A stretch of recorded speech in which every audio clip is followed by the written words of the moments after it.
Choose the correct sentence, কোনটা সঠিক বাক্য।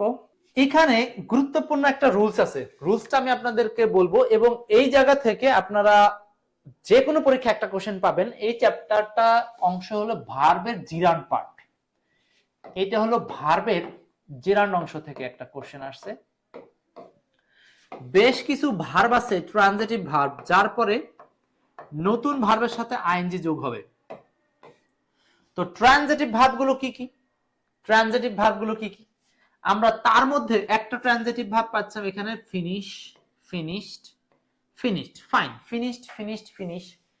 আমরা প্রথমে একটু জেনে নেই কোন কোন ট্রানজিটিভ ভার্বের পরে আইএনজি যুক্ত হয়। আপনারা চাইলে এরকম কিছু ভার্ব আমাকে সাজেস্ট করতে পারেন, আমার যেই কটা মনে পড়ছে আমি সেই কটা লিখছি। যেমন এনজয়, এনজয় ভার্বের পরে নতুন ভার্ব আসলে আপনি কি করবেন, আইএনজি যোগ করবেন, ঠিক আছে। এনজয়। আন্ডারস্ট্যান্ড এর পরে নতুন ভার্ব আসলে আইএনজি যোগ করবেন। প্রেফার এর পরে নতুন ভার্ব আসলে আইএনজি যোগ করবেন। কমপ্লিট এর পরে নতুন ভার্ব আসলে আইএনজি যোগ করবেন।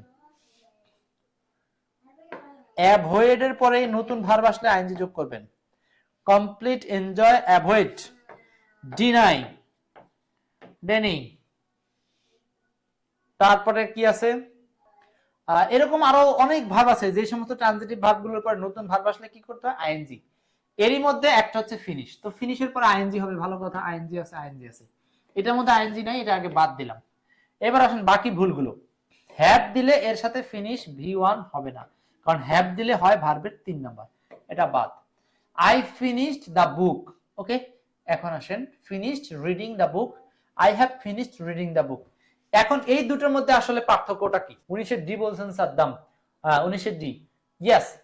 কেন ডি অ্যান্সার করব, কারণ এখানে সেন্টেন্সের অর্থের ধরনটা হচ্ছে এমন যে আমি বই পড়া শেষ করলাম না, বরং এটা অর্থ দিচ্ছে আপনি খুব রিসেন্টলি বই পড়ে শেষ করেছেন।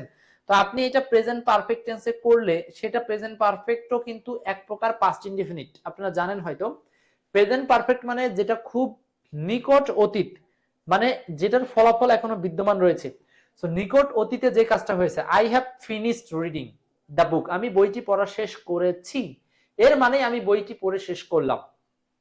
তো কোন কাজের ফলাফল এখনো বিদ্যমান আছে এমনটা বোঝাইতে আমরা সেটাকে প্রেজেন্ট পারফেক্ট টেন্সে আনসার করব। ওকে, সবাই আশা করি বুঝতে পারছেন। সো 19 এর आंसर হচ্ছে ডি নাম্বার, 19 এর आंसर ডি। ওকে।